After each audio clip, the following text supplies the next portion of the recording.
Johnny master కేసులో కొత్త twist చోటు చేసుకుంది. బాధితురాలిపై ఫిలిం ఛాంబర్ ఆఫ్ కామర్స్ కు ఫిర్యాదు చేసింది జానీ మాస్టర్ భార్య సుమలత. కొరియోగ్రాఫర్ గా పనిచేయడం కోసం నా భర్తను ట్రాప్ చేసి ప్రేమ పేరుతో వేధింపులకు గురి చేసిందని ఆరోపించింది. 5 ఏళ్లుగా తనకు నరకం చూపించిందని వాపోయింది. తాను ఆత్మహత్యాయత్నం చేసుకునే వరకు తీసుకెళ్లిందని చెప్పింది సుమలత. తన భర్త ఇంటికి రాకుండా అడ్డుకునేదని, పెళ్లి చేసుకోవాలని తీవ్ర ఒత్తిడి చేస్తుందని తెలిపింది సుమలత. ఇదే అంశంపై పూర్తి అప్డేట్స్ మా ప్రతినిధి కిరణ్ అందిస్తారు. కిరణ్, రోజా కొద్ది నిమిషాల క్రితమే జానీ మాస్టర్ను కొద్ది నిమిషాల క్రితమే ఉప్పర్పల్లి కోర్టుకు తరలించారు. 4 రోజుల కస్టడీ విచారణలో భాగంగా 4 రోజుల కస్టడీ పూర్తయిన క్రమంలో మొదట గోల్కొండ ప్రభుత్వ ఆసుపత్రిలో వైద్య పరీక్షల అనంతరం ఉప్పర్పల్లి కోర్టులో ప్రవేశపెట్టున్నారు జానీ మాస్టర్ను. అయితే జానీ మాస్టర్ను గడిచిన 4 రోజులుగా పోలీసులు కస్టడీలో పలు ప్రశ్నలను సంధించారు. అయితే కొన్ని విషయాలకు మాత్రమే జానీ సమాధానం చెప్పాడు. అలా కీలక విషయాలు మాత్రం సమాధానం దాటవేశాడు. అయితే పోలీసుల కస్టడీ మాత్రం జానీ మాస్టర్ సహకరించారని చెప్పాలి. అయితే జానీ మాస్టర్ ఎక్కడైతే పోలీసులు అతను ప్రశ్నించినప్పుడు మాత్రం తన పైన కావాలనే నిరాధారమైన ఆరోపణలు చేస్తోంది యువతి. ఇందులోనూ తనకు ఎలాంటి సంబంధం లేదు. అయితే యువతి టాలెంట్ ఉండడానికి సంబంధించే తను అసిస్టెంట్ కొరియోగ్రాఫర్గా పెట్టుకున్నానని జానీ మాస్టర్ పోలీస్ కస్టడీలో అతను వెల్లడించడం జరిగింది. అయితే దీనికి సంబంధించి అంతా కూడా కన్ఫెషనల్ స్టేట్మెంట్ రికార్డ్ చేశారు పోలీసులు కూడా.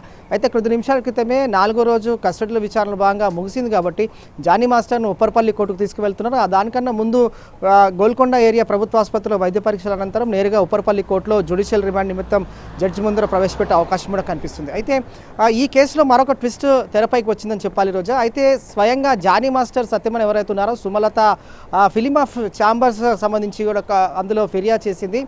ఫిర్యాదులో భాగంగా చాలా కీలకమైన అంశాలు కూడా పేర్కొనింది. ఎందుకంటే కొరియోగ్రాఫర్గా ఉంటూనే తను భర్తను ట్రాప్లోకి దించింది కావాలని అని చెప్పి ఇటు సుమలత ఫిర్యాదులో పేర్కొంది. అలాగే 4 సంవత్సరాలుగా తాను నరకమేంటో చూశాను, అలాగే ఎవరైతే విక్టిమ్ ఉన్నారో విక్టిమ్ గారు అలాగే వారి మదర్ కూడా ఇద్దరు కలిసి తమను ఎంతగానో వేధించారు, జానీ మాస్టర్ను మానసికంగాను ఒత్తిడి గురి చేశారని అందులో పేర్కొంది. అయితే తన పిల్లలకు తానకు ఏమైనా అయితే మాత్రం దానికి కారణం బాధితురాలని చెప్పి కూడా ఫిర్యాదు చేసింది. అయితే తమకు న్యాయం చేయాలని ఫిలిం ఆఫ్ ఛాంబర్స్ ఎక్కడైతే ఉందో వారి దృష్టికి కూడా తీసుకువెళ్ళింది. అయితే దీనిపైన ఏ విధంగా స్పందిస్తుంది అనేది మాత్రం ఫిలిం ఆఫ్ ఛాంబర్స్ మాత్రం వేచి చూడాల్సిన అవసరం కూడా ఉంది. అయితే జానీ మాస్టర్ సతీమణి కొన్ని విషయాలు అందులో పేర్కొన్న క్రమంలో దానితో పాటుగా 4 పేజీలకు సంబంధించిన బ్రిటన్లో ఆమె లిఖితపూర్వకంగా రాసి ఫిర్యాదు చేసింది. ఫిర్యాదులో భాగంగా కొరియోగ్రాఫర్గా కావాలనే ట్రాప్లోకి దించేందుకే ఆమె కొరియోగ్రాఫర్గా జానీ మాస్టర్ దగ్గర చేరింది. అలాగే జానీ మాస్టర్ను వేధించింది, పెళ్లి చేసుకోవాలని